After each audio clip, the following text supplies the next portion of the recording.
예수 그리스도의 사건이 너무 크기 때문에 그 얘기에 그 사건을 그냥 접하면 너무 충격을 받을 것 같아서 그 전에 한번 이렇게 아주 좀 서곡을 여는 전주곡처럼 이제 하는 사건이 오늘 이 본문에 누가복음에 누가가 이 사건을 다루고 있는데 바로 세례 요한의 얘기예요. 여자가 낳은 자 중에 가장 큰 자라 이렇게 얘기하는 세례 요한의 이야기가 있습니다. 하나님이 세례 요한을 사용하시는 거죠. 예수 그리스도의 오심을 예비하는 사람으로. 자, 근데 오늘 이 얘기는 세례 요한의 얘기보다 더 앞에 하나가 있어. 그게 뭐냐면 세례 요한의 부모의 얘기예요. 사가랴라고 하는 제사장의 얘기가 나옵니다. 하나님이 다양한 사람들을 층층이 사용하시는, 그래서 하나님의 큰 구원의 그림을 완성해 가는데 하나님은 한 사람 한 사람을 다양하게 부르시고 다양한 역할을 맡기시고 당신의 하나님의 나라의 큰 퍼즐을 완성해 가시는, 거기에 이제 오늘 사가랴와 엘리사벳이라는 한 사람이 나오고 있습니다. 자, 이 세례 요한의 부모예요. 특이한 출발을 하고 있는데 이들은 역사 속에 다르게 살았던 인물들이에요. 하나님이 그냥 누구든지 서실 수가 있겠죠. 그런데 하나님이 주목하시는 사람들이 있는 것 같아요. 여기 보면 하나님의 이 엘리사벳, 사가랴는 다르게 살았던 부부예요. 경건한 부부예요. 이게 1장 6절에 보면 이런 말씀이 있습니다. 이 두 사람이 하나님 앞에 의인이니 하나님 앞에서 의인이다는 거죠. 주의 모든 계명과 규례대로 흠이 없이 행하더라. 야, 이 구절만 딱 보면 우리가 기가 딱 죽어요. 그렇죠? 이것들은 하나님 앞에서 의인이었고 모든 계명과 규례대로 흠이 없이 행동했다는 거죠. 이 정도면 복이 드문 신앙의 사람들, 그 시대를 역류하며 살았던. 자, 그런데 이들에게 자녀가 없었고 무엇보다도 두 사람이 나이가 많았다는 거예요. 아브라함의 이야기가 연상되는 사람입니다. 이제 더 이상 아이를 가질 수 없는 나이라는 뜻이죠. 그런데 어느 날 하나님이 천사 가브리엘을 통해서 그들 가정에 자녀를 주실 것을 예언합니다. 그리고 그냥 자녀가 난다는 것이 아니라 그 자녀를 통하여 뭔가 놀라운 일이 일어날 거라는 거죠.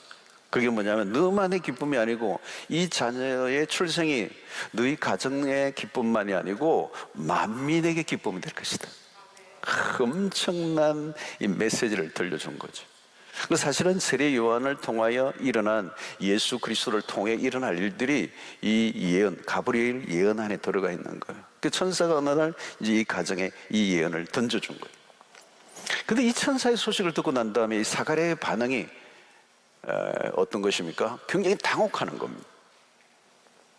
경건하게 살아온 사람이고 정말 규례대로 살아왔던 사람이지만 받아들이기 어려운 메시지예요. 내가 나이가 이렇게 많았고 이렇게 늙었는데 무슨 소리 하느냐는 거예요. 아이를 낳을 수 있다는 이 사실에 대해서 부정을 하는 겁니다. 다시 말하면 하나님의 그 약속의 메시지를 거부하는, 리젝트하는. 여러분, 우리가 믿음을 가지고 살아가지만, 신앙생활을 많이 하지만 정작 하나님의 말씀이 우리에게 주어지면요, 우리 어떻게 반응할지 몰라요. 무슨 소리 하느냐고. 어떤 분은 하나님 응답해 주세요. 응답했더니 기절을 해버렸대. 하나님의 음성을 들려주니까 막 기절을 해버렸다. 하도 안 들었다가 듣다 보니까 갑자기 들으니까 막 충격을 받아요. 졸도를 해버려요. 이 복음을 거부한 것이죠. 이 약속을 믿을 수가 없는 것입니다. 내가 이 나이에 무슨 얘기를 하느냐는, 꿈 같은 소리 하지 말라는 거죠. 헛소리 하지 말라는 거죠. 그 말을 믿지 못해요. 자, 그 결과가 어떤 일이 일어났습니까?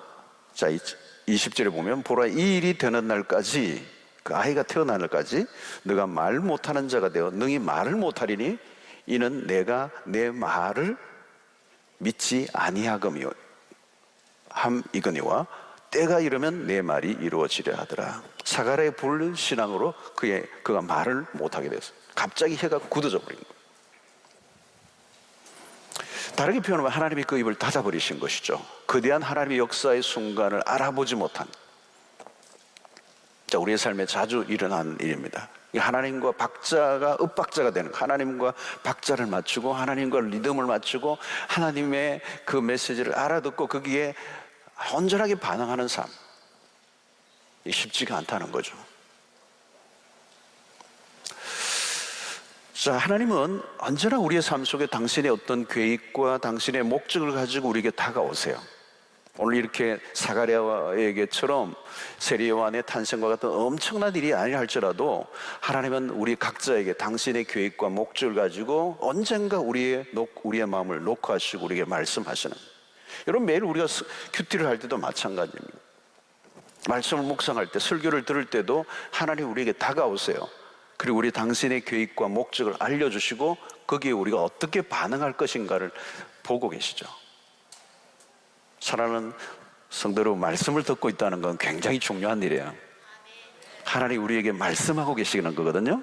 설교자를 통해서도 말씀하고 계세요. 그런데 똑같은 이 청종이, 우리가 다양한 청종이 듣지만 똑같은 말씀을 듣는데 다양한 방식으로 다양한 상황에 있는 사람들에게 당신의 계획을 알려주시고 우리를 인도해 주시는.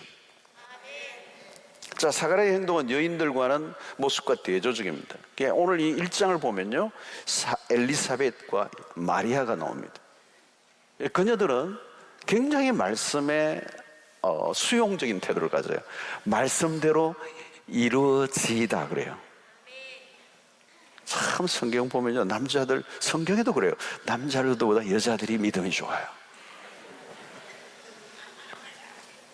그러나 여러분들 잊지 말아야 될 것은 인류 최초의 죄를 지은 사람은 여자였다는 사실을. 1대1 이렇게 팽팽한 분위기일 줄 몰랐어요, 제가. 마리아나 엘리사벳은 동일하게 하나님의 말씀이 주어질 때, 이건 충격적인 거죠. 아이가 날 것에 대한 예수 그리스도의 탄생의 소식을 들었을 때, 천사로부터 들었을 때 그 말씀이 내게 이루어지이다. 와, 이 마리아의 영성, 아마 하와의 범죄, 그것으로 인해서 여성들의 그 어떤 치명적인 그 실수를 마리아가 회복시키신. 자, 믿음의 이 과정에서 시간이 흘러서 아이의 이름을 짓는 과정에서도 엘리사벳은 요한이라고 짓자고 했어요. 이것은 천사가 알려준 거예요. 엘리사벳은 천사를 통해 들은 대로 그대로 순종하고자 하는 거죠. 그런데 여러분, 이 고대 사회에서 어려운 일이에요. 남성 중심의 사회에서 가문을 따라 이름을 지어야 된다면 사가랴라 지어야 돼요. 근데 천사가 알려준 것은 요한이라고, 요한. 자, 이것은 지금 엘리사벳이 그 얘기를 하니까 요한으로서는 사실 수용하기 어려운 얘기예요. 사가랴에게 수화로 물었던 것 같아요. 수어로. 63절에 사가랴가 이런 반응을, 그가 서판을 달라 하여, 이제 말을 못하니까 이름을 쓰는 건데요, 요한이라 썼다는 거예요. 그런데 성경을 보니까 다 놀랍게 여겼다는 거예요. 무엇이라고 기억했는지, 요한이에요, 요한. 사람들이 깜짝 놀랐어요. 이것은 뭐냐면 스가랴의 놀라운 변화야. 드디어 아내의 믿음에 이끌리고 있는 모습을 보여주고 있습니다. 영적으로 처음에는 언밸런스, 사가랴와 엘리사벳은 달랐는데 이 일을 통해 영적으로 부부가 하나 되는 걸 보여줍니다. 영이 통한 것이죠, 이제.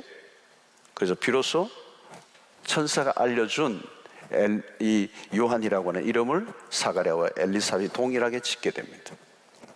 자, 사가랴는 하나님의 역사에 믿음으로 반응하지 못한 대가로 9개월 동안 말을 하지 못해요. 이 갑자기 일어난 일입니다. 얼마나 힘들었겠어요, 여러분? 자, 이 침묵하는 동안에 그가 무엇을 생각했을까요? 침묵하는 거. 하나님이 침묵하게 하신 거거든요. 입을 막으신 거예요. 강제 침묵을 하게 하신 거예요. 여러분, 이 시간을 통하여 사가랴 안에 내면에 많은 변화가 일어났습니다. 틀림없이 그런 침묵하는 동안에 자신을 깊이 들여다보았을 것입니다. 여러분, 우리는 침묵을 통하여 많은 것을 배우게 됩니다. 침묵을 통하여 많이 배우게 됩니다. 우리는 말을 하는 동안에는요, 듣지를 못해요. 우리는 침묵보다 말하는 것을 좋아합니다. 여러분, 말이 많다는 것은 뭘 얘기하죠? 듣지 않고 산다는 거예요. 자신이 하고 싶은 말이 많으면 타인의 말은 물론 하나님의 음성을 들을 수가 없습니다. 설교자도 마찬가지입니다. 잘 듣는 사람이 좋은 설교자죠. 그러기 위해서 뭐가 필요하죠? 침묵이 필요하다. 사람들이 얘기를 잘 듣고 기록하는 습관을 가져. 하나님의 음성을 듣는 훈련이에요. 그리고 여러분, 성경은 우리가 착 펴지만 성경은 하나님의 음성을 듣는 거예요. 펴는 순간. 내 소리가 많으면 성경을 못 읽어요. 여러분, 평소에 주변의 환경을 통하여 늘 귀가 열려 있는 사람이 참 좋은 그런 음성을 듣는 사람이죠. 그래서 영성의 최고봉은 침묵을 통한 묵상입니다. 말하기가 아니에요. 듣기예요.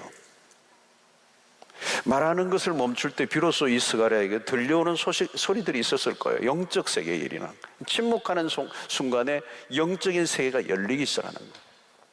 내 자아의 소리를 죽이고 내 내면 속의 깊은 곳에서 들려주시는 하나님의 음성. 여러분, 현대인들은요, 아주 소음 속에 살아요. 가만히 있지를 못해요. 끊임없이 뭔가 소리가 나야 돼요. 어떤 사람은 집에 가서 TV는 TV대로 틀고 그냥 막 TV 혼자 말하게 하고 그냥 아무 소리가 안 나면 불안해하는 거예요. 계속 핸드폰에서 뭔가를 계속 봐야 되고, 그죠? 여러분, 이게 하나님의 음성을 듣지 못하는 우리의 환경이에요. 굉장히 폴루션, 이 소음이 많은 시대. 여러분, 하나님은 침묵 속에서 말씀하십니다. 왜 광야가 축복입니까? 광야는 나의 얘기를 들어줄 사람이 없어요.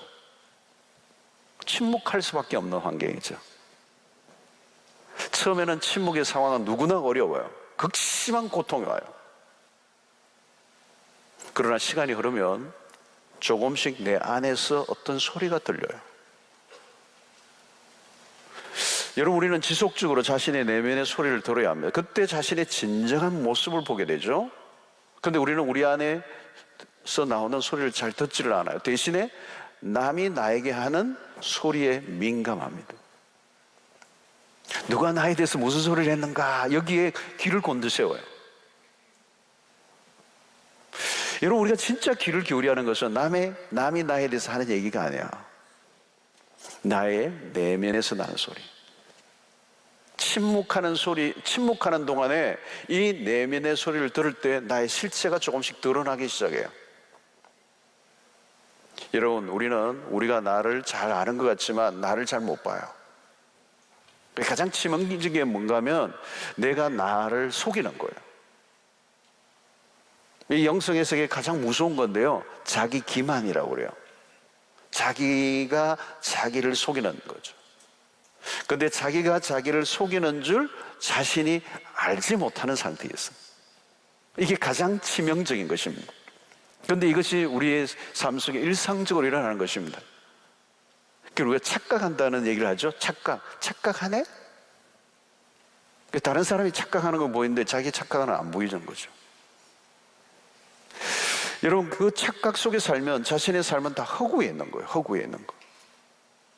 이제 스가랴는 이 침묵을 통하여 하나님과 대화의 길이 열리고 있습니다.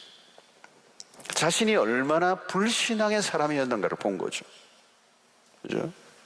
제사장이고 그 시대의 규례와 율법을 지키며 겉으로 보기에는 부족함이 없는 것처럼 보였지만 깊은 곳에 들여다보면 그 안에는 불신앙이 있었던 거예요. 자신이 함부로 말한 것에 대한 부끄러움이 막 밀려왔을 거예요. 그죠? 여러분, 평소에 우리는 우리가 무슨 말을 하는지 잘 모르고 사는 거예요. 비로소 침묵하는 동안에 하나님 앞에서 자신의 불신앙이 보이기 시작하고 자기가 얼마나 헛된 소리들을 하며 살아왔는가를 보게 되는 거예요. 누추한 자기의 소리를 부정해야 되는 것이죠. 여러분, 우리가 한 말들은 어디엔가 여러분 가만히 생각해 보세요. 언제 하나님이 그러시질 않았을 것 같은데, 하여튼 우리가 했던 말을 다 천국에 가면 어느 창고에 하나 모아놓으면, 나 한번 들어가 봐라. 오늘 들어봐라. 내가 30년 전에 했던 말들, 20년 전에 했던 말들 다 그냥 가능할 것 같아요. 그죠? 여러분, 우리가 그런 말을 하면 막 끔찍한 얘기들을 얼마나 많이 하고 살았을지 모르겠어요. 예. 여러분, 침묵하는 동안에 스가랴에게 일어난 중대한 변화가 무엇입니까? 하나님께 회개의 시간을 가졌을 것입니다. 여러분, 언제 회개가 일어나는가 하면요, 자신의 내면을 깊이 들여다볼 때 자기 안에서 어떤 소리가 들려요. 여러분, 그때 그 소리를 들을 때 우리는 우리 자신의 모습을 정확하게 알 수가 있어요. 각성하게 하시는, 하나님이 우리를 각성하게 하시는, 깨닫게 하시고 보게 하시고 우리의 진정한 모습이 무엇인지를 훤히 들여다 보여주시면서 우리 안에 회개할 수밖에 없는 환경으로 몰아가십니다. 여러분, 회개는 내가 하고 싶어서 하는 게 아니에요. 하나님의 성령이 우리에게 진리의 빛을 비추어줘서 우리의 내면의 속에 있는 깊은 것을 들여다보게 하셔야, 내가 그 사실을 몰랐는데 비로소 그것을 깨닫게 해주시고 보여주실 때 깜짝 놀라면서 하나님 앞에 무릎을 꿇는 거죠. 용서해 주십시오. 살려 주십시오. 자기의 그 부정한 모습을 보게 되는 것입니다. 오늘 밤에도 여러분들이 기도하는 가운데 그런 은혜가 있게 되기를 축원합니다. 여러분, 하나님은 종종 우리를 그렇게 침묵하게 하신다는 거예요. 침묵하게 하신다. 엘리야도 여러분 보십시오. 엘리야도 홀로 있을 때 하나님의 세미한 음성을 들려주세요. 홀로 있을 때 세미한 음성을 들려주시는 거예요. 보통 때는 듣지 못했던 음성이에요. 이 세미한 음성이라는 것은 평소에 내가 듣지 못했던 관계예요. 그 세미한 음성을 들려주시는 거예요. 오늘 마찬가지예요. 오늘 여기에 보면 제사장으로서 그가 하나님의 그 하나님 안에서 침묵하는 동안에 하나님이 가르쳐 주시는, 말씀해 주시는 것을 이제 듣게 되는 것이죠. 그래서 하나님은 종종 우리로 하여금 침묵하게 하실 때가 있다. 강제로 입을 막으셨어요. 혀를 묶어버리셨어요. 그때는 어떤 일이 일어나냐면 하나님도 침묵하시는 거예요. 하나님의 침묵에 우리도 침묵할 수밖에 없는 것이죠. 이때 가장 영적으로 긴장해야 될 때예요. 긴장해야 될 때. 하나님의 음성이 궁금해집니다. 그리고 하나님에 대한 집중력이 생겨요. 그리고 그 집중은 하나님이 하시는 일에 대한 집중입니다. 영적인 고도의 민감성을 가지게 되고 침묵할수록 영적인 집중력이 생기면서 하나님에 대한 관심이 깊어지게 되는 거예요. 이 스가랴에게 지금 그 일이 일어난 것입니다. 하나님이 그 입을 막으시고 혀를 굳어지게 하시고 말을 하지 못하게 하시고 침묵에 빠지게 하셔서 자기의 내면 속에 하나님이 깊은 곳을 들여다보게 하시고 회개를 이끌어내시고 자기의 부정한 모습들을 다 끄집어내고 하나님의 음성을 듣게 하심으로 회복을 시키시는.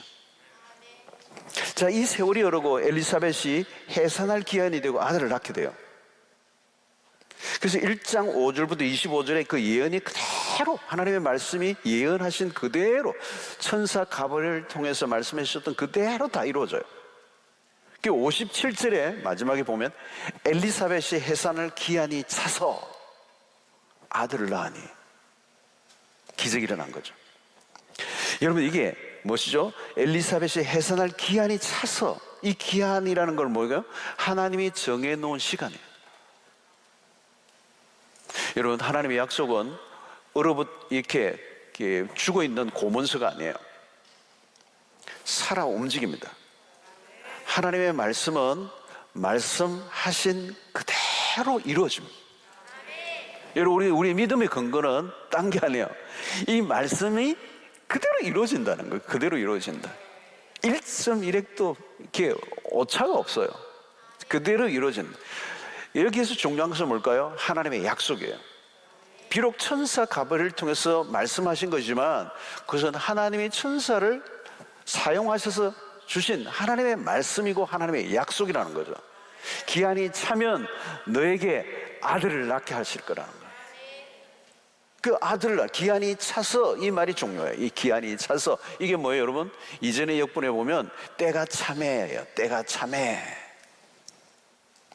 여러분, 우리가 성경을 읽을 때마다 예의주시해야 되는 이유는 하나님의 언약의 신실성이에요. 자, 밤이기 때문에 한번 따라 하셔야 돼요. 하나님의 언약의 신실성. 하나님의 언약은 신실하시다. 이게 매우 중요해요, 여러분. 이게 하나님의 언약이라는 말과 신실은 붙어 있는 겁니다. 이게 하나님의 언약에 하나님이 약속하실 때는 하나님의 성품이 붙어 있는 거예요. 그게 신실하시다는 건 성품이죠. 그래서 그 성품과 약속이 붙어 있는 겁니다. 그 하나님의 성품은 틀림이 없으신 신실하신 분이기 때문에 약속을 지키시는 분이라는 거예요. 여러분, 우리가 누가 약속을 하느냐가 중요하잖아요, 그렇죠? 어떤 사람이 약속하면 좀 못 믿을 수 있는 것들이죠. 사람이 약속한 건 다 못 믿어요, 사실. 그죠? 그러니까 여러분, 사람들과의 관계의 약속은 약간 반 좀 적고 들으시면 돼요. 자, 밥 안 먹읍시다. 반 좀 적고 얘기 들었어요. 밥 언제 먹을지 몰라요. 밥 먹자 했는데 언제 먹을지 몰라요. 그냥 인사치레를 하는 것들이 많단 말이에요, 그죠? 그러니까 뭐 정치인들도 그렇잖아요. 정치인들 여러분 공약 믿으세요? 못 믿어요. 뭐 다리도 없는데 시내도 없는데 다리 놔주겠다고 그러고 그런다고 그러잖아요. 전혀 근거 없는 약속을 할 때가 많아요. 근데 하나님은 그렇지 않아요. 하나님은 말씀하신 대로 이루시는 분이시라. 오늘 여기 세월이 흐르고 엘리사벳이 해산할 기한이 차서, 이 기한은 말은 이제 만삭이 돼서 낳았다는 얘기가 아니고, 그 얘기도 있겠지만 하나님의 약속의 때가 되어서 낳았다는 거예요. 약속하신 대로. 그러니까 여기서 중요한 것은 뭘까요, 여러분? 하나님의 때예요. 하나님의 때. 하나님의 때, 기한이 차서 때가 참해. 이게 중요한 겁니다. 때가 돼야 된다는 거예요. 때가 돼야 돼. 여러분, 우리가 때가 되기 전에 우리는 뭐예요? 때가 너무 늦어. 때가 되기 전에 이루어지기를 원해요. 때가 차는 걸 기다리지 못해요. 빨리 이루어지면 좋겠다. 여러분들 기도할 때도 그런 기도 많이 하시죠? 빨리 응답해 주세요. 막 발을 동동 구르면서. 어떤 분은 그러지, 인내심을 빨리 주시옵소서. 인내심을 빨리 달라면 어떡하겠어요, 그죠? 여러분, 아이를 임신한 사람, 여자분들도 막 9개월 힘들어하죠. 9개월 동안. 그죠? 배가 막 불러오는 게, 모든 게 불편하고, 하나님 어떻게 아이를 이렇게 오랫동안 품게 하냐. 빨리 그냥 한 3개월에만 낳아버리면 되는데. 그럼 한 4명 낳겠는데. 걷기도 힘들고 밥 먹기도 힘들고 막 입덧도 심하고 그냥 막 얼마나 힘들어. 신경이 극도로 예민해지고 날씨나 몸매 다 망가지고 기다리기 힘들어요, 그죠? 때가 가까워 올 때는 더 힘들어져요, 그죠? 때가 거의 찼을 때가 중요하죠. 거의 찼을 때, 거의 임박했을 때. 그러나 아직은 아니에요. 거의 됐어요. 거의 다 되어 가는데 그때가 위험한 거죠. 가장 많은 실수를 하는 거예요. 여러분, 하나님의 역사를 이루어갈 때도 마찬가지죠. 거의 다 되어 갈 때, 그죠? 그것을 깨뜨릴 때가 있어요. 그 기다려야 된다는 게. 이 해산의 과정은 특별히 큰 고통이 따르죠, 그죠? 큰 고통이 따르는 거예요. 어마어마한 역사가 지금 이제 일어나고 있는데, 하나님의 거대한 이 역사가 터지는 이 순간에, 그 때가 차는 그 순간에 오면, 그 마지막 해산의 순간은 기쁨이 오지만 그 이전에 큰 고통이 따라. 아이를 해산할 때 막 남편들이 요즘 들어가기도 한다면서요? 예, 들어가면 막 머리 잡아 당기고 막 때리고 욕하고 막, 예? 막 그냥 막 비이성적인 순간이다. 가장 힘든 순간이고 긴장이 되는 순간, 긴장이 되는 순간. 때가 차서 분만의 시간이 오면 분만을 중지시킬 수가 없어요. 막을 수가 없어요. 이제 하나님이 만들어 놓으실 시간이에요. 때가 차서. 이건 아무도 못 막는 거죠. 이 중요한 것은 때가 차는 순간, 정말 그때까지 기다리는 건 힘들었지만 그 순간이 오면, 정작 그 때가 찬 그 순간, 카이로스의 시간이 오면 아무도 말릴 수 없어. 막을 수가 없어요. 만들어. 그때는 하나님이 이루시는 시간이기 때문에. 여러분, 우리가 말씀을 받고 은혜도 받고 확신도 가지고 살지만 어떤 때는 불투명 순간을 보내요. 혼란의 과정을 겪습니다. 정말 이 일이 이루어질까 염려하기도 하고 유산의 위험을 겪기도 하죠. 그 일이 이루어지지 않을 것 같은 아주 아슬아슬한 순간들을, 많은 고비들을 넘겨요. 숨막히는, 긴장감이 도는. 여러분, 우리의 하나님의 약속이 이루어지는 과정이 그렇다는 거예요. 처음에 약속이 주어질 때도 믿어지지 않을 뿐만 아니라 그 약속이 진행되고 그 때가 찰 때까지 많은 과정을 거쳐야 된다는 거예요. 여러분, 요셉의 생애를 한번 보십시오. 하나님이 그에게 꿈을 보여주셨잖아요. 꿈. 그 꿈이 엄청난 꿈이에요. 근데 그 꿈이 잉태되었지만 그 꿈이 점점 커지면서 해산할이 이루어지기까지는 요셉의 생애에 우여곡절이 어마어마하게 많았던 거죠. 꿈이 주어졌다고 그게 그냥 박상 튀기듯이 이루어진 게 아니죠. 그 과정이 많았잖아요. 뭐 종으로 팔려가고 감옥 생활을 하고 억울한 일을 당하고 수많은 위기를 겪으면서 그 꿈이 유산될 만한 상황에 수없이 부딪힌 거예요. 길고 긴 시간이에요. 길고 긴 시간. 요셉의 생애를 보면 얼마나 길고 긴 시간이에요. 다시 말하면 약속과 현실 사이의 이 갭이, 공백이 너무 큰 거예요. 그러니까 그때 많은 사람들은 어떻게 합니까? 좌절하죠. 안 되는가 보다. 하나님의 약속은 너무 멀어 보인다는 거죠. 너무 멀어 보인다. 자, 오늘 여러분 보십시오. 오늘 스가랴에게는 이 엘리사벳, 때가 차서, 마침내 때가 차서 아들을 낳은. 사랑하는 성도 여러분, 이 요셉도 마찬가지죠. 때가 차니까 결국은 역사의 무대에 하나님이 그를 세우십니다. 요셉이 꿈을 잉태한 것은 사실은 요셉 자신이 아니에요. 하나님이 그 꿈을 너무 심어주신 거죠. 여러분, 그렇다면 그 꿈을 막을 자가 없다는 거죠. 하나님의 시간이 흐르고 있고 하나님의 카이로스의 시간이 오면 아무도 막을 수 없는 사건으로 역사 속에 일어나게 되는 것은 하나님의 언약이고 하나님이 집어넣으신 꿈이고, 그 꿈은 신실하신 하나님의 성품과 연결되어 있기 때문에 반드시 이루어지고야 만다는 거예요. 여러분, 오늘 또 기도할 때 여러분 우리 안에 마찬가지예요. 어떤 하나님이 주신 생각이 나에게 임신되면요, 하나님이 나에게 주신 생각은요, 그건 이제 시작이 된 거예요. 수없는 우여곡절이 있어도 하나님이 나에게 주신 거라면 그 약속은 이루어질 것이라는 거예요. 하나님의 말씀은, 하나님의 약속은 신실하기 때문에 이루어진다는 거예요. 자, 우리 하나님의 약속을 받지만 그것이 어떻게 이루어질지는 잘 몰라요. 그런 것까지 구체적으로 알려주지는 않아요. 많은 사람들은 언제에 관심이 많아요. 그러나 여러분, 우리는 언제에 관심을 가지면요 힘들어져요. 하나님 한 달 옵니까? 1년 옵니까?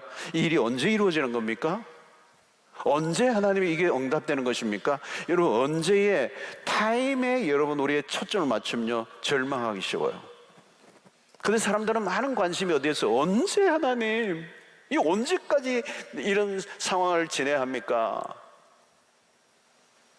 근데 여러분, 하나님 우리에게 그 때를 알려주시지 않아요. 그 때는 하나님에게 달려있어요. 왜 하나님에게만 있어요? 그 때를 알려주셔도 우리에게 도움이 안 돼요.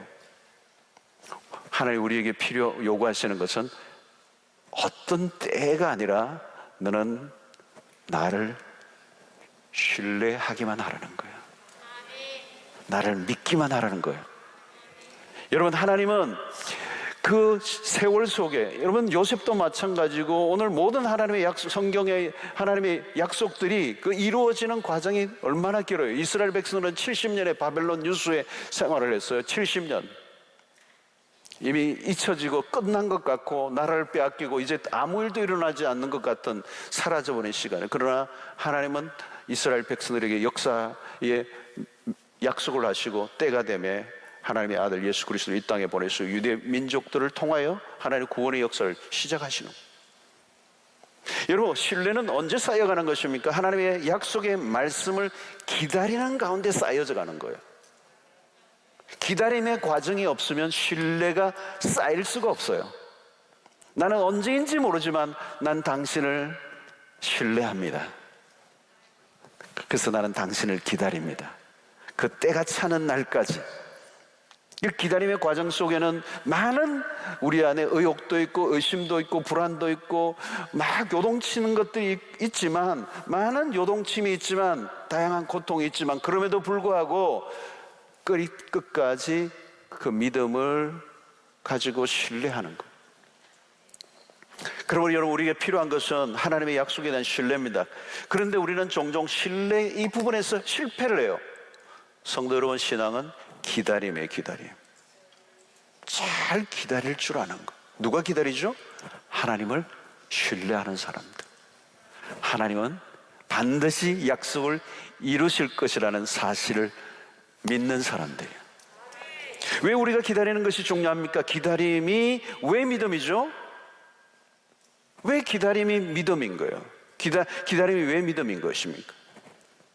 우리의 삶이 우리에 의해서 결정되는 것이 아니라 하나님에 의해서 결정된다는 사실을 인정하는 일이기 때문에, 기다리는 시간에 우리의 힘을 빼는 거예요. 여러분, 그 날이 올 때, 그 완성, 때가 차는 순간까지, 그 약속이 이루어지기까지 우리는 기다려야 되고, 그 기다리는 시간을 통하여 우리의 힘과 재주와 능력과 재주와 우리의 성실로 하고자 하는 모든 걸 내려놓아야 됩니다. 여러분, 세상은 이 노력을 강조하죠. 노력해, 안 되는 게 없어. 있어요. 안 되는 게 많아요. 노력해서 안 되는 거 많아요. 여러분, 노력 요즘 안 하는 사람 어디 있어요, 여러분? 성실로 안 되는 거 많아요, 여러분. 물론 그런 것들이 필요 없다는 얘기가 아니에요. 필요해요. 그러나 인간의 모든 것을 동원해도 인간에게는 한계가 있어요. 우리의 능력과 재주를 넘어선 일들이 수도 없이 일어나요.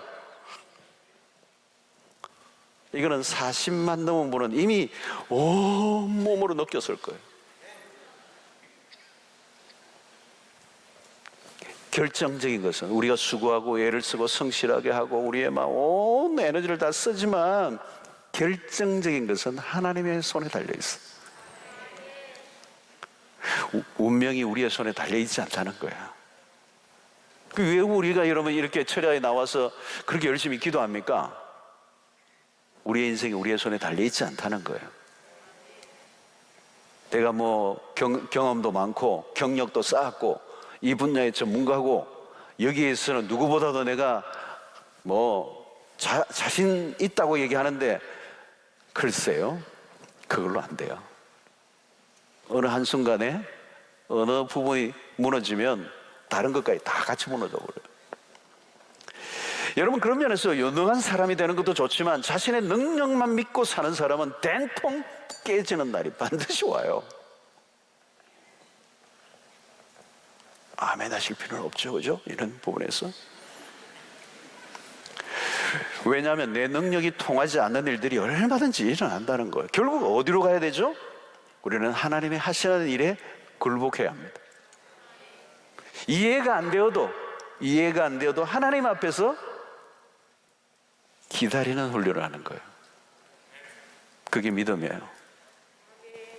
우리보다 크신 하나님의 손에 내 인생이 달려있음을 인정하는 것. 그래서 우리는 매일 아침 무릎을 꿇고 기도할 때마다 하나님의 주권적 그 손길에 내 모든 것을 위탁하는 거예요. 아침마다 기도할 때마다 오늘의 계획과 많은 것들을 얘기하지만 마지막은 뭐예요? 주께 모든 것을 올려드리는 거예요. 여러분, 살다 보면 별별 희한한 일들도 다 일어나지만 여러분, 우리의 삶은 하나님의 손 안에 있어요. 이해가 안 되는 일들도 참 많지만 여러분, 다 이해하려고 하지 마세요. 이해가 안 되어도 하나님을 신뢰하고 그분을 기다리시는 거예요. 왜 입을 다물게 하십니까? 너가 이해하지 못하는 일이 라고 할지라도 내가 그 일을 이룬다는 거예요. 하나님이 하시는 일을 이해하지 못하는 것은 당연해요. 근데 오늘 스가랴가 자기 입으로 그 하나님의 말씀을, 지금 거대한 하나님의 역사가 이제 본물처럼 예수 그리스도의 탄생을 통하여 터져나오는 이 출입구에 전주곡을 펴는데, 지금 이 스가랴가 이 불완전한 모습을 보인 거예요. 사랑하는 성도 여러분, 신앙생활은 세상에 살던 방식과 전혀 다른 것입니다. 의외로 하나님과 하나님이 하시는 일에 대해서 오해하는 사람들이 많아요. 이사야 55장 8절에 이는 내 생각이 너희의 생각과 다르며 내 길은 너희의 길과 다름이니라. 여호와의 말씀이니라. 하나님이 하시는 일이 내가 생각하는 것보다 빠를 수도 있고 느릴 수도 있어요. 좋아 보일 수도 있고 안 좋아 보일 수도 있고요. 빠르다 느리다 그 기준은 어디 있는 거예요? 그건 우리에게 있는 게 아니라 하나님에게 달려 있고요. 하나님은 빠르지도 않고 느리지도 않고 정확하신 분이시다. 우리가 할 일은 뭐예요? 그분을 신뢰하고 기다리는 것입니다. 그게 믿음입니다. 누가 기다릴 수 있는 것입니까? 로마서 8장 28절의 말씀처럼 하나님을 사랑하는 자, 그 뜻대로 부르심을 입은 자들에게 모든 것이 합력하여 선을 이루실 하나님을 내가 믿기 때문에, 그분이 선하신 분이기 때문에 나는 기다립니다. 기다리고 또 기다립니다. 그러면 때가 차면 기한이 차서 하나님의 약속이 이루어지는 줄로 믿습니다. 자, 스가랴가 이제 무슨 일이 일어나고 있습니까? 64절에 보니까 이에 그 요한이라고 하는 이름을 서판에 적고, 이제 그 말은 뭐냐면 하나님의 섭리의 역사를 받아들인 거예요. 앞부분엔 불신앙으로 반응했던 그가 이제는 침묵을 통하여 자기 스스로의 내면의 깊은 곳에 하나님의 음성을 듣고 자기의 모습을 깨닫고 회개하고 돌이키고, 이제 스가랴가 아니라 사가랴가 아니라 이 요한이라고 이름을 적는 그 순간부터 이미 하나님의 뜻에 온전히 순복하는 모습을 보여주고 있죠. 그래서 오늘 그가 찬양하는 모습이 나오죠. 64절에 이에 그 입이 곧 열리고 혀가 풀리며 말을 하여 하나님을 찬송하니. 여러분, 이 내용은 하나님은 약속을 이루셨다는 겁니다. 그가 입을 열지 못하는 가운데 하나님께서 하시는 일을 목격하게 된 거예요. 자기 아내 엘리사벳의 배가 불러오는 걸 보았어요. 수태하지 못한 늙은 여인의 배가 불러와서 기적이죠. 도무지 믿을 수 없는 일이 일어났습니다. 하나님이 하시는 일이에요. 사가랴는 침묵하는 동안에 하나님의 말씀을 귀로가 아니라 가슴에 새겼습니다. 하나님의 말씀은 반드시 이루어지는구나. 자기 영혼에 조각을 하는 거예요. 여러분, 하나님의 말씀을 들을 때도요, 말씀이 내 귀에만, 요즘 주일날 설교도 그렇습니다만 말씀이 귀에만 왔다가 탁 나가버릴 수도 있고요, 말씀이 여기에 살짝 가슴만 막 했다가 나가버리는 것도 있고요, 어떤 말씀은요 내 신비에 새겨지는 말씀이 있어요. 말씀이 육신이 되어 우리 가운데 거하심의 말이 그런 말씀이에요. 말씀이 완전히 내 영혼의 조각이 되는 것 같은, 말씀이 성육신하는, 말씀이 육화되는, 말씀과 내가 하나가 되는, 그 나로 나에게서 말씀을 제거해 할 수 없는, 내 영이 하나님의 말씀을 완전히 사로잡힌 바 되는, 그래서 말씀이 사건으로 우리의 심령에 들어와 새겨져야 되는 것이죠. 바로 이 사가랴가 지금 그 경험을 하고 있는 거죠. 말씀을 듣고 난 다음에 그 들은 말씀이 내 존재를 파고 들어와서 진리가 깊이 새겨지면, 여러분, 우리가 내 주변에 무슨 일이 일어나도 상관이 없어. 그 말씀이 나를 사로잡을 때 우리는 강한 믿음 가운데 있게 되고, 우리는 그분을 신뢰하고 그분을 따라가고 내 전 존재를 맡길 수가 있는 거예요. 자, 하나님은 사가랴의 입을 막으신 것은 순종을 배우도록 하신 거예요. 여러분, 우리가 하나님의 일을 하시는 일을 할 때 방해할 때가 많아요. 특별히 뭘로? 입을 통하여서. 여러분, 입 조심해야 돼요. 입 조심해야 돼요. 하나님의 말씀 앞에 내가 이해되지 않아도 침묵할 줄 아는. 여러분, 그 입을 막으신 것도 하나님의 말씀 앞에 순종하는 것만이 유일한 선택임을 알게 하신 거예요. 여러분, 말이 많은 건요, 내가 순종하기 싫다는 거예요. 순종하기 싫다는 거예요. 억센 자아가 표출되는 거죠. 자기가 하고 싶은 대로, 그죠? 말하는 사람들은 하나님의 말씀에 고분고분하지 않아요. 자기의 길을 걸어가는 사람들이죠. 그래서 하나님은 여러분, 말이 많은 사람을 별로 안 좋아하세요. 저는 교회도 보니까 사역을 잘하는 분들은 말이 적은 사람들이. 여러분, 말로 방해할 때가 많아요. 여러분, 이 여리고성 정복할 때도 마찬가지죠. 이스라엘 백성들에게 말을 하지 말라는 거죠. 침묵의 이 턴을 하게 했습니다. 계속 돌게 했습니다. 말을 하게 했다면 이스라엘 백성들은 여리고를 7일 동안 돌지 못했을 거예요. 마지막 7일째는 7바퀴, 7일째는 7바퀴 돌아라 했어요. 7바퀴 돌다가 돌아버렸을 거예요.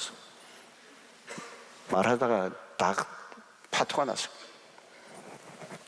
여러분, 하나님의 말씀 앞에 온전히 순종해, 잠잠히 순종하죠. 돌고 도는 가운데, 침묵하는 가운데 하나님의 백성들의 마음의 영이 하나로 통하게 하고 일치하게 하고 그들의 안에 하나님의 행하시는 일들에 대한 기대감을 갖게 하시고 그들 안에 놀라운 영적 질서를 갖게 만드시고, 그죠?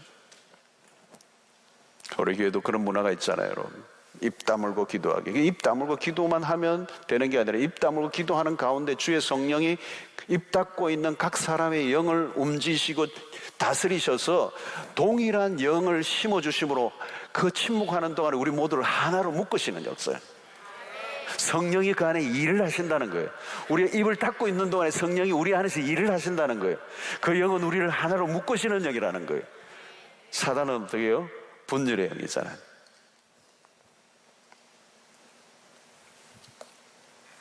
여러분, 가정에서도 어려운 일이 생기면요, 해보세요. 조용히 막 이렇게 서로 얘기하기 시작하면요, 안 돼요. 하나님을 잠잠히 바라보라는 얘기가 참 많죠. 여러분, 시편에도 있고 출애굽기도 있고 잠잠히 하나님이 오늘날 행하시는 구원을 보라. 너는 입을 다물고 이 하나님의 거대한 역사를 침묵함으로 하나님의 역사에 초점과 시선을 맞추고 바라보라는 거예요. 주님의 우리가 말하는 것 때문에 하나님의 역사를 보지 못하는 일들이 우리의 영을 혼란하게 만들고 우리의 공동체를 혼란하게 만들고 관계를 깨버리고 하나님의 역사를 보지 못하게 하고 그 때를 기다리지 못하게 하고 그렇게 만든다는 거예요.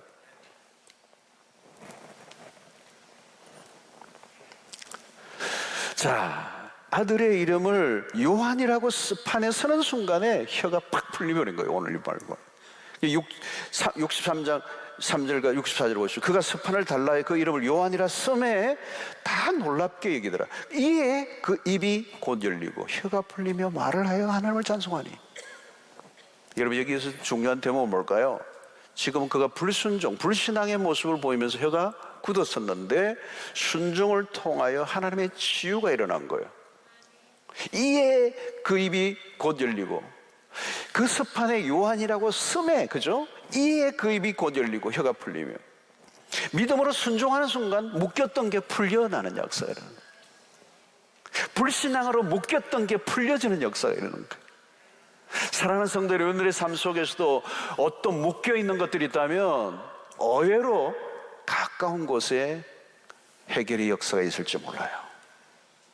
내 인생에 묶여있는 것들이 있다면, 단순히 혀의 문제가 아니라 우리의 삶에 많은 묶여있는 영역들이 있다면, 뭔가 풀리지 않는 영역, 내가 아무리 풀려고 해도 풀리지 않는 뭔가 꽉 나를 사로잡고 있는 어떤 영역들이 있다면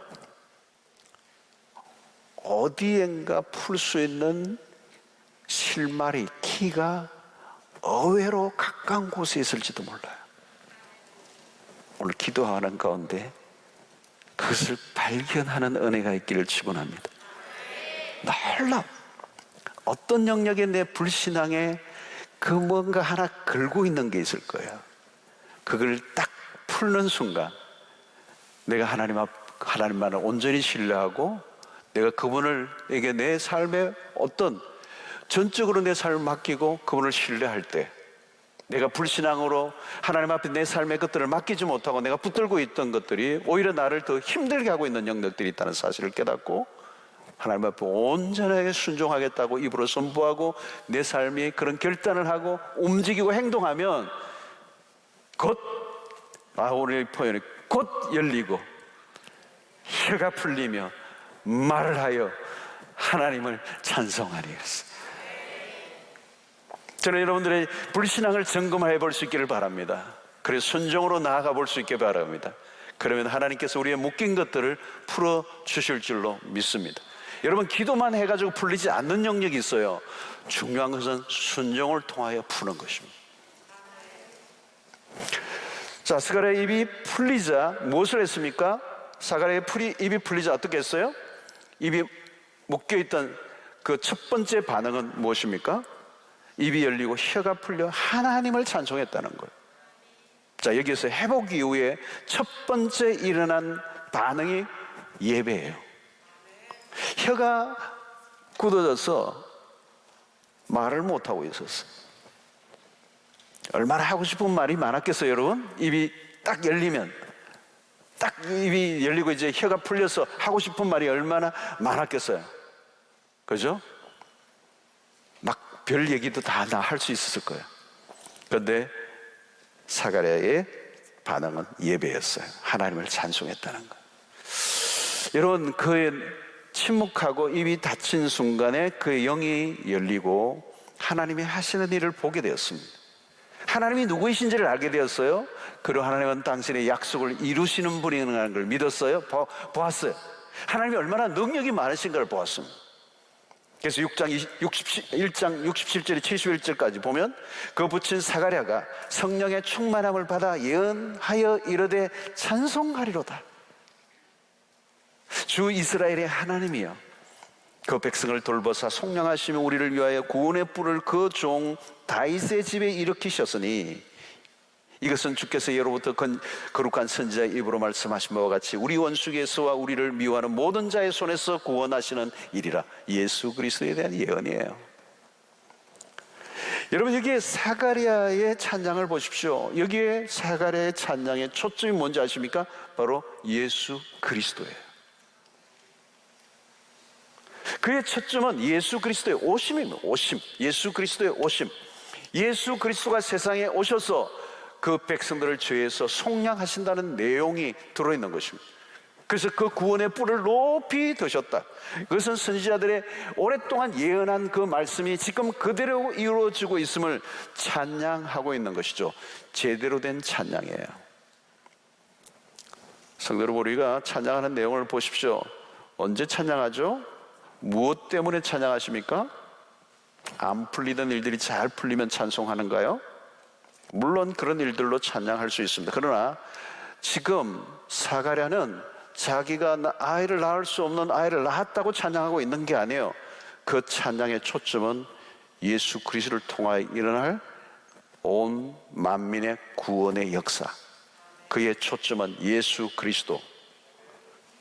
여러분, 만약에 나에게 일어난 어떤 일들로 인하여 나에 관련된 어떤 일들로 인하여 찬양한다면 어느 순간에는 불평으로 바뀔 수 있어요. 내가 원하는 대로 안 되면 당장 뒤로 미끄러질 수도 있어요. 여러분, 우리가 항상 찬양해야 될 이유는 오직 하나예요. 예수 그리스도. 예수 그리스도가 찬송의 주제가 된다면 우리는 어떤 일들로도 요동치지 않을 수 있습니다. 하나님이 우리에게 어떤 상황 가운데서도 찬양할 이유를 주셨습니다. 어떤 상황 가운데도. 그 이유가 뭐예요? 예수 그리스도예요. 예수 그리스도보다 더 큰 찬송의 이유는 없어요. 모든 소망이 다 사라져도 예수 그리스도는 우리의 소망이 되십니다. 자, 여러분, 요즘 우리가 코로나 팬데믹으로 우리의 삶이 참 어수선해졌어요. 어수선해졌어요. 얼마나 혼란스럽죠, 그죠? 참 혼란스러워. 지금 유럽은 다시 그냥 막 퍽퍽 뛰고 있어요. 지금 유럽은 지금 뭐 이태리, 그리스, 영국, 하여튼 지금 야단 지금 유럽이 지금 다시 그냥 폭증을 하고 있어요. 바이러스가 지금 전염이 그냥 하루에 10,000명대도 가고 여러분, 지금까지 우리가 해오던 모든 것들을 길을 잃어버렸어. 사람들이 혼란 속에 빠져 있어. 지금 코로나 팬데믹으로 인해 모든 인류의 문명 사회에 거대한 지금 어떤 전환점에 지금 오게 있어. 사람들이 혼란해. 모든 것에 변화가 일어나서 우리도 지금 변화의 한가운데 들어와 있어. 목회도 지금 변화의 한가운데 들어와 있어. 여러분들의 비즈니스, 여러분들의 모든 공부, 요즘 보시면 다 대학도 지금 그냥 존폐 위기 있어요. 온라인으로 가가지고 온 세계가 다 연결돼 버려서 지금 모든 부분에 재수정을 하지 않으면 길이 안 보여. 예측 불후의 일들이 일어나요. 아무도 지금 미래를 완전하게 진단할 수 있는 사람이 아무도 없어. 사람들이 지금 불안에 떨고 있는 거잖아요. 답이 보여요, 여러분? 유명한 그 유대인으로 유발 하바리, 이름이 좀 하바리, 유명한 분이죠, 그죠? 호모데우스라는 책에서 데이터교, 이 새로운 종교예요. 데이터 종교. 모든 이 컴퓨터의 알고리즘을 통하여 모든 정보들, 그죠? 통계와 정보, 여기에 우리는 막 매달려. 그 정보, 거기서 주는 어떤 통계에 사람들은 막 촉각을 곤두어줘. 새로운 종교예요. 그 사람들은 전부 다 스마트폰으로 켜면서 하루의 일과를 시작하고, 딱 끄자마자 탁 켜고, 잘 때도 그거와 함께 자고, 확인하고 자고.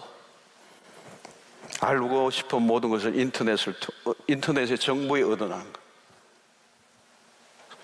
새로운 바이블이 생긴 거예요. 새로운 바이블. 성경에서 답을 찾고자 하는 게 아니라 그런 인터넷에 주는 알고리즘, 그 수없는 정보의 그 데이터의 분석의 통계에 그게 혈안을 가지고 그게 얼마가 나오고 그게 얼마나 많은 사람들이 관심을 갖고 그게 뭐라고 말하는지 거기에서 답을 얻고자 하니까 더 불안해지는. 여러분, 이 세상에 답이 있어요? 우리의 관심, 우리의 초점, 이 혼란한 세상에 오직 우리가 흔들리지 않을 수 있는 유일한 길은 예수 그리스도밖에 없어요. 우리가 찬양하는 이유예요. 어느 때보다도 더 명확해졌어요. 소망 되신 그리스도를 더 굳세게 붙잡아야 돼요. 이스라엘 백성들이 고난 속에 살았습니다. 오랫동안 노예 생활을 했습니다. 나라를 잃어버리기도 했습니다. 메시아를 기다렸습니다. 아무 일도 일어나지 않는 것 같은 때가 많았습니다. 그러나 하나님은 반드시 기한이 차서 다윗의 위를 일으키시고 그 가운데 그리스도가 오게 하셨습니다. 지금 사가랴가 그 거대한 그림이 펼쳐지고 있다는 걸 보고 있는 거예요. 기다렸던 일이 막 펼쳐지고 있는 이때, 그 아들 세례요한이 6개월 먼저 나게 하시고 그리스도의 오시는 일을 평탄케 하시냅니다. 그의 그 초입에 이 부부를 하나님이 부르신 것이죠. 이 세례요한의 부모의 이 부부를 통하여 오래전부터 준비하여 오시고, 엘리사벳은 잘 준비되었지만 사가랴는 부족했어요. 그러나 부족함에도 불구하고 하나님이 그를 준비시키시고 사용하심으로 그 부부를 통하여 세례요한이 나게 하시고, 그 세례요한의 사역을 통하여 그리스도의 오시는 길을 평탄케 하셨던 이 구약의 예언이 이제야말로 시온의 대로처럼 확 열려서 이제 드디어 빵빠레를 울리면서 시작되고 있는 이 초점에 지금 사가랴가 그 장면을 목격하고 그 입이 열리자마자 하나님을 찬양하고, 그 찬양의 핵심은 예수 그리스도, 그분을 통하여 만민이 기뻐할 것이다. 사랑하는 성도 여러분, 그 하나님이 우리를 버리시지 않으셨다는 증거가 무엇입니까? 이스라엘 백성들이 그 오랫동안의 수없는 역사 속에, 고난 속에 나라를 뺏기고 어려운 일들 있고 미래에 예측할 수 없는 일들이 일어나고 그 기다리는 메시아는 오시지 않는 것처럼, 그래서 백성들은 하나님을 버리고도 했지만 하나님은 약속하신 그대로, 선지자의 말씀하신 그대로 때가 되면 기한이 찼어 카이로스가 오며 그리스도가 오셨어요. 그 이름 임마누엘, 우리와 함께 하시는 하나님. 그분은 우리를 위하여 십자가에 죽으실 뿐만 아니라 사흘 만에 다시 살아나신 부활의 예수. 그래서 우리는 그 십자가 부활의 복음을 믿고, 그 십자가 부활의 복음을 우리가 믿으면, 이 부활은 뭘까요? 불가능을 가능하게 하시는, 죽은 자를 살려내시는 하나님. 절대적 복음이죠. 절대적 복음. 여러분, 요즘 전도가 힘들다고 그러지만 여러분, 그렇지 않아요. 복음은 오늘 모든 민족에게 필요하고 모든 사람에게 필요하고, 우리는 복음을 외쳐야 하고 복음을 기다리고 있는 자들이 있고, 오늘 또 하나님이 당신의 백성들을 구원해 내시려고, 그래서 모든 만민의 입술을 통하 예수 그리스도를 주로 찬송하게 하는 그날을 위하여 주님은 지금 당신의 시간을 사용하고 계시고, 당신의 사람들을 때에 따라 부르시고 사용하시고, 당신의 그 역사를 위하여 우리 모두를 불러주셨다는 사실에 우리는 감사하는 거예요. 여러분, 우리가 우리의 입술로 가장 해야 될 중요한 일은 뭘까요? 하나님을 높여드리는 일입니다. 하나님을 찬양하는 일입니다. 나에게 지금 무슨 일이 났는가 보다 더 중요한 것은 하나님이 행하시는 일이에요. 하나님이 행하시는 가장 중요한 일은 메시아를 이 땅에 보내시고 우리를 위하여 구원자로 오게 하신 것. 그것이 하나님의 구원의 계획과 하나님의 목적의 핵심이에요. 그리고 그 하나님의 계획과 목적은 결코 실패하지 않아요. 그게 완성으로 향하여 지금 가고 있어요. 사랑하는 성도 여러분, 우리의 삶은 늘 오락가락하고, 역사는, 인간의 역사는 날마다 오락가락하고, 좋은 일, 안 좋은 일, 이게 막 엎치락뒤치락 수도 없이 일어나지만 하나님은 신실하시고 당신의 계획은 영원하고, 하나님의 목적을 이루시는 데는 오차가 없고, 때가 되면 완벽하게 이루시는 그 하나님, 그 하나님의 약속이 이제 드디어 사가랴의 가문에 세례 요한을 통하여 예언 그 길을 준비하고 지금 그 일이 막 지금 일어나고 있는 거예요. 우리는 여기에서 모든 뭘 보여줘? 하나님의 시간, in His time, 그분의 시간, 하나님의 타임 테이블 안에 우리의 삶이 들어있어요. 여러분, 우리는 어떤 우리의 삶에 일어나는 것들로 인하여 놀라지 마십시오. 하나님의 거대한 역사를 이루어가는 과정에 우리를 불러내시고, 그 퍼즐, 하나님의 구원의 완성을 위한 퍼즐 조각을 내가 하나 쥐고 있다면 하나님은 우리를 어딘가 데리고 가셔서 그 거대한 그림의 완성에 하나에 끼워 넣으셔서 우리를 사용해 주실 줄로 믿습니다. 그게 무언가요, 여러분? 오늘 우리를 구원으로 불러주시고 하나님의 자녀 삼아주셨다면 우리의 입술을 통하여 그분의 영광을 드러내는, 우리를 통하여 또 다른 사람을 구원의 길로 이끄는 일을 위하여 우리를 불러주신 줄로 믿습니다. 사가랴와 엘리사벳을 통하여 세례 요한을 나게 하셨던 것처럼 세례 요한을 준비시켜서 예수 그리스도를 오시게 하는 그 일을 위하여 준비했던 것처럼, 오늘 또 다시 오실 예수 그리스도를 위하여 그 길을 열기 위하여, 그 대로를 열기 위하여 우리를 각자를 하나님 우리를 사용하실 줄로 믿습니다. 오늘 이 밤에 하나님, 그 하나님을 찬양합시다. 그분은 실수가 없으신 분이세요. 오늘 지금 우리가 무슨 일이 일어나는가가 중요하지 않아요. 나에게 지금 힘든 일이 있어도 그걸로 인해 절망하지 마십시오. 우리는 하나님의 큰 구원의 계획 안에 이미 들어와 있어요. 우리는 실패하려고 해도 실패할 수 없는 존재들이요, 하나님의 큰 계획 안에 이미 들어와 있기 때문에 하나님 우리를 그 끝까지 데리고 가실 줄로 믿습니다. 그분의 약속은 신실하시고, 그분은 능력이 많으시고, 그분은 우리를 위하여 좋으신 하나님, 그 하나님을 찬양하는 입술이 될 수 있게 되기를 주의 이름으로 축원합니다. 오늘 또 주님을 찬양합시다. 주님을 높여드립시다. 주님은 우리의 구원자이십니다. 그것이에요, 여러분. 오늘 이 차례에 나오신 여러분, 오늘 우리의 시선을 다시 한번 그리스도에게 초점을 맞추시고 그분의 신실하심을 높여드리고 찬양하는 은혜가 있게 되기를 주의 이름으로 축원합니다.